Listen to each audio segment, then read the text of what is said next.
Миләүшә апа, фазаннарыгыз ничә? Фазаннарыбыз икәү, бер аталарына. Страусларыгыз ничә? Страуслар алтау, үшесе олы, үшесе бәләкәй. Авыл хуҗалыгын микроисәпкә алу компаниясе илебез буенча сәфәрен дәвам итә. Тавыклар һәм сыерлар арасында, йорт ишегаларында Башкортстан өчен гадәти булмаган терлекләрендә очратырга була. Рысай авылында яшәүче Айдар һәм Миләүшә Фаршатовлар гаиләсендә тавык белән күрке арасында тәвә кошлары, фазаннар һәм башка кош-кортлар асрала. Безнең хуҗалыкта инде страуслар асрай башладык. 2018 елда Кызыл өчен генә Гафурия районы Инзилга дигән авылда анда великолепная страусиная ферма бар. Шунда экскурсияга барып күреп кайттык та.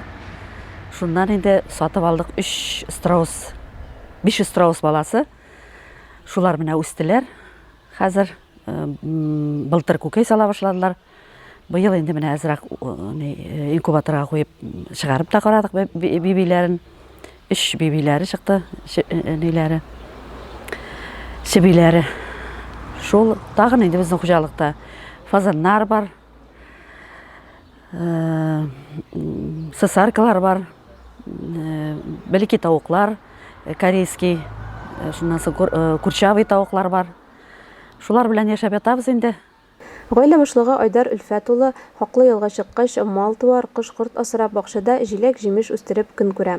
Тормыш иптәше Миләүшә Мөхәммәдияр кызы аңа терәк булып, бергә матур дөнья көтәләр. 22 тавык күкәенә тора диләр инде. Почти 1 литр сыйкчасы чыга инде içinden. Дрель белән тишеп ике ягыннан агызабыз да. Монсы инде суенер шәгән шундый. Турлап. Илеш районының исәпкә алучылары да бүгенге көнгә шәхси ярдәмчел хуҗалыкларның яртысын йөреп чыкты һәм тиешле мәгълүмат туплады. Заманча технологиялар, планшетлар куллануда мәгълүмат җыю һәм эшкәртү процессын тизләтергә мөмкинлек бирә. Исәпкә алудан шикләнергә кирәкми.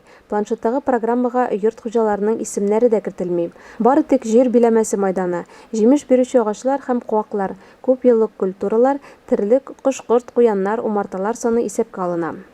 Барлык җыелган мәгълүмат сер итеп сакланачак.